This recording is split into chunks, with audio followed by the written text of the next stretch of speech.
Assalamualaikum warahmatullahi wabarakatuh. Perkenalkan, nama saya Muhammad Reza Amir. Saya dari Prodi Sistem Informasi kelas 02. Baik, sini saya akan menceritakan tentang kisah Abbas bin Abdul Muthalib. Abbas bin Abdul Muthalib adalah seseorang paman Nabi Sallallahu Alaihi Wasallam dengan nama panggilan Abu Fadel. Ia termasuk juga permukaan Quraisy, baik semasa jahiliyah maupun setelah Islam. Ia memeluk Islam sebelum hijrah secara diam-diam dan tetap berdiam Mekah guna dapat mengirimkan berita ataupun informasi tentang kaum musyrikin kepada Rasulullah Sallallahu Alaihi Wasallam. Keturunan dari Abbas lah yang menjadi golongan khalifah yang dikenal dengan nama Bani Abbasiyah yang pernah berkuasa di Baghdad. Menurut beberapa literatur sejarah, Abbas bin Abdul Muthalib bin Hashim dilahirkan tahun 566, 3 tahun sebelum kedatangan pasukan Gajah yang hendak menghancurkan Baitullah Mekah. Beberapa tahun sebelum keponakan Muhammad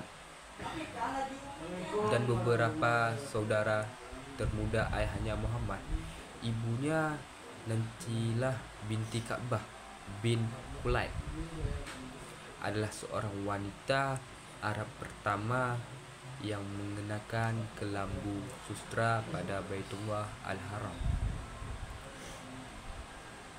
Baik, pada waktu Abbas masih anak-anak, ia pernah hilang. Sang ibu lalu bernazar, kalau putranya itu ditemukan, ia akan mengenakan kelambu sutra pada Baitullah. Tak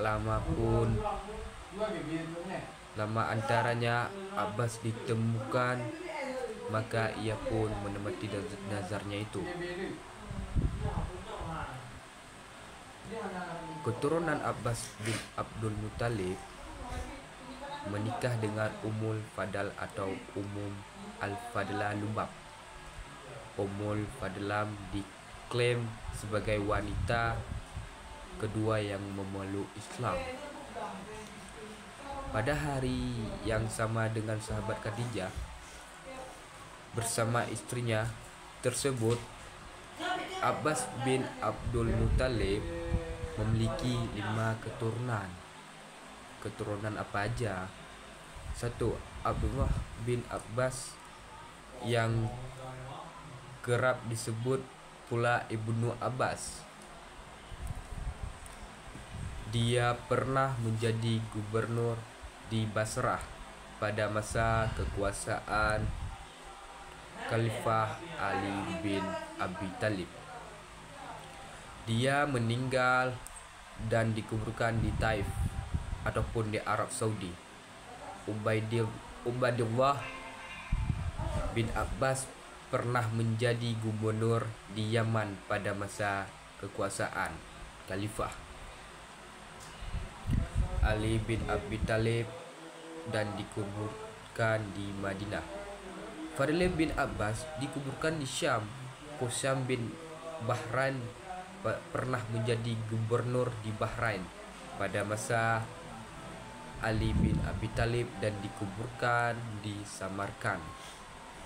Ataupun Ma'bad bin Abbas pernah menjadi gubernur di Mekah pada masa kekuasaan Khalifah Ali bin Abi Thalib dan dikuburkan di Afrika. Peran dalam perjuangan sejarah Islam. Abbas bin Abdul Muthalib sempat mengikuti perang Hunain bersama Rasulullah Sallallahu Alaihi Wasallam dan termasuk pertahanan yang paling kuat. Ia ikut rombongan yang paling kuat. Ia ikut Asar dalam baikat Akabah. Ia adalah paman Rasulullah SAW dan salah seseorang yang paling akrab di hatinya dan yang paling dicintainya. Karena itu beliau paling dicintai. Senantiasa berkata, menegaskan Abbas adalah saudara kandung ayah. Barang siapa yang menyakiti Abbas sama dengan menyakitiku, kata. Di zaman jahiliyah, Abbas bin Abdul Muthalib mengurus kemakmuran Masjidil Haram dan melayani minuman para jamaah haji seperti halnya ia akrab di hati Rasulullah SAW.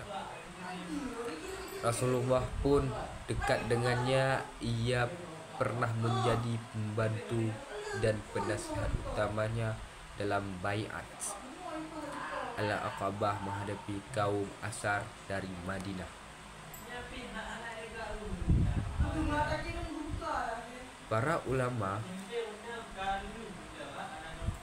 berbeda keterangan tentang Islamnya Abbas. Kenapa? Ada yang mengatakan sesuatu penaklukan Khaybar.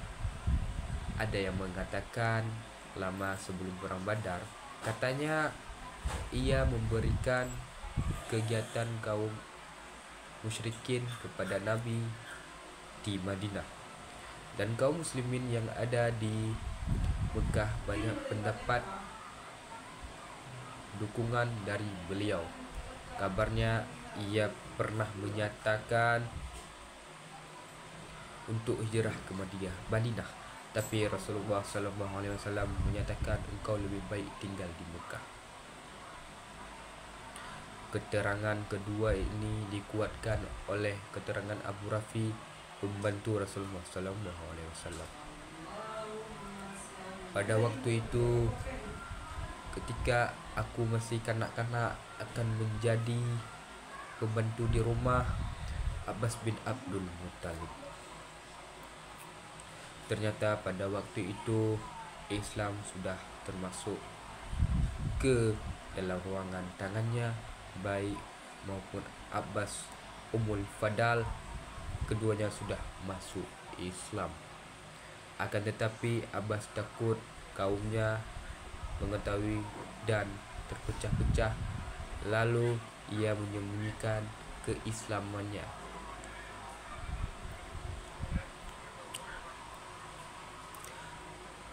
Wafat Abbas bin Abdul Muthalib tahun 653 dan dimakamkan di pemakaman Al-Baqi, Madinah. Kesimpulan cerita ini adalah Abbas bin Abdul Muthalib adalah seseorang paman Nabi Muhammad SAW dengan panggilan namanya Abdul Fadil.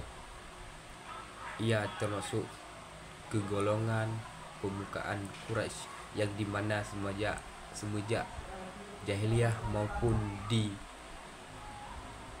hijrah.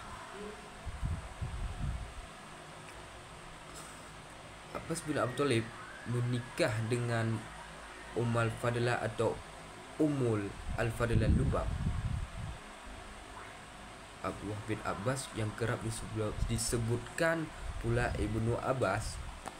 Allah pandai. Ibnu Abbas, dia pernah menjadi gubernur di Basrah pada kekuasaan khalifah. Dia meninggal dan dikuburkan di Taif, Arab Saudi. Ubaidillah bin Abbas pernah menjadi gubernur Yaman pada masa kekuasaan khalifah. Kesimpulannya adalah kita harus seperti Abbas bin Abdul Muthalib yang beriman, yang sahabat Nabi yang beriman. Dan cukup sekian. cerita dari saya, walaupun saya salah sedikit, saya tolong dimaafin. Assalamualaikum warahmatullahi wabarakatuh.